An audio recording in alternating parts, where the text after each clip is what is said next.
కర్కాటక రాశి వారికి ఈ వారం అంత అనుకూలంగా లేదు. దూర ప్రాంత ప్రయాణాలు వాయిదా వేయడం మంచిది. ఏదైనా కార్యక్రమానికి వెళ్దాం అనుకుంటే ఆరోగ్యరీత్యా సహకరించదు.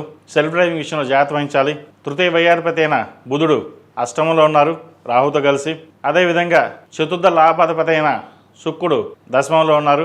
భాగ్యంలో శని, వ్యయంలో గురువు. ఆరోగ్యరీత్యా అన్నీ బాగుంటాయి. శత్రువులు ఎవరైతే ఉన్నారో మీ మిత్రులుగా మారే అవకాశం గోచరిస్తోంది. ఉద్యోగరీత్యా అన్ని అనుకూలంగా ఉంటుంది.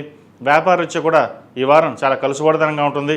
కష్టానికి తగిన ప్రతిఫలం లభిస్తుంది. భూ సంబంధించిన క్రయ విక్రయాలు లాభాలు బాగుంటాయి. ఏదైనా సరే ప్రయాణాల విషయంలో జాగ్రత్త వహించండి. ఇతరత విషయాలు అన్నీ బాగున్నాయి. సహోదరి సహోదరు మధ్య ఉన్న విభేదాలు తొలగిపోతుంది. డబుల్ రిజిస్ట్రేషన్ కాకుండా కొన్ని డాక్యుమెంట్స్ని చూసుకోవడం చెప్పదగినది. ఏదైనా కొనేటప్పుడు అమ్మేటప్పుడు అన్ని డాక్యుమెంట్స్ పరిశీలన చేసుకున్న తర్వాతే ముందుకు వెళ్ళాలి. అదేవిధంగా నూతన గృహం కొనుగోలు చేయాలనే ఆలోచన చక్కటి ఆలోచన. అది కొనాలనుకుంటారు, అయితే ఏదో ఒకటి అడ్డంకి వస్తుంది. అడ్వాన్స్ ఇద్దామనుకుంటే అది వెనక్కి వెళ్ళడం. అయితే ఒకసారి వాస్తు పరిశీలన కూడా చేసుకుని కొనే ముందుకు వెళ్ళండి. ఎందుకంటే ఒక్కొక్కసారి ఇల్లు వాస్తు సరిగా లేకపోతే మన అడ్వాన్స్ ఇద్దామనుకున్నా కూడా అది తిరిగి వెనక్కి వచ్చేస్తుంది. కాబట్టి ఏదైనా సరే గణపతి ఆరాధన చేసుకుని ముందుకు వెళ్ళడం చెప్పదగినది. విద్యార్థులకు కొంతవరకు అనుకూలంగా ఉంటుంది. విద్య మీద శ్రద్ధ ఎక్కువ పెట్టాలి.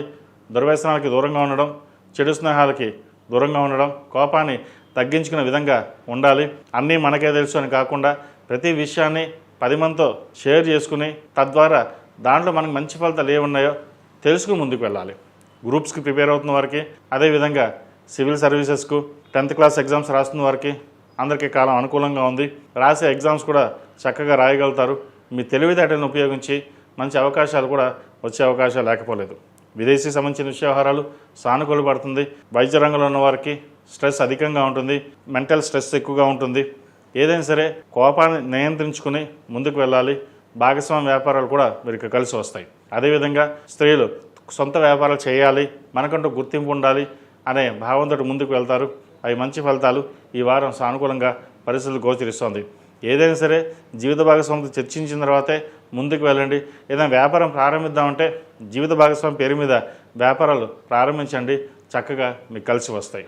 ఏది ఏమైనప్పటికీ గడిచిన వారం కంటే ఈ కర్కాటక రాశి వారికి వ్యయాలు ఆదాయాలు సమతూలంగా ఉంటుంది. రావాల్సిన బెనిఫిట్స్ ఏవైతే ఉందో ఈ వారం చాలా వరకు వచ్చే అవకాశాలు గోచరిస్తోంది. బంధువర్గంతో మాట్లాడేటప్పుడు ఆచితూచి వ్యవహరించాలి. మనం ఏదో కోపంగా ఉన్నాం, మనందరినీ దూరంగా పెడుతున్నాం అనే భావన ఎక్కువగా ఉంటుంది. మీరు మంచితనంగా వెళ్ళినా కూడా మనం దూరం పెడతాం అనే ఈర్ష్యా ద్వేషాలు కావచ్చు, ఏదో విషయాన్ని సరే ఇబ్బంది పెట్టాలనే ఆలోచన చేస్తారు. వాటి విషయంలో జాగ్రత్త వహించండి. ఈ రాశివారు ప్రతిరోజు ప్రతినిత్యం దుర్గా స్తోత్రం పఠించడం, అదేవిధంగా సుబ్రహ్మణ్య స్వామికి 6 మంగళవారం నాడు అభిషేకం చేయడం చెప్పదగిన సూచన. నాగసింధం ధరించండి. నరదిష్టి ఏదంటే తొలగిపోతుంది.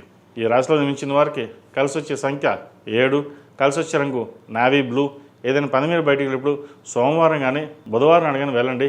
మంచి ఫలితాలు సంప్రాప్తిస్తాయి. ఈ పూజస్టోర్.in పసుపు కుంకుమ నుంచి దేవతా విగ్రహాల దాకా అన్ని రకాల పూజలు, వ్రతాలు, గృహప్రవేశం, హోమాది శుభకార్యాలకు కావాల్సిన పూజా సామాగ్రి అంతా ఒక్కొక్క క్లిక్ తోనే మీ ఇంటి వద్దనే పొందండి. ఈ పూజస్టోర్.in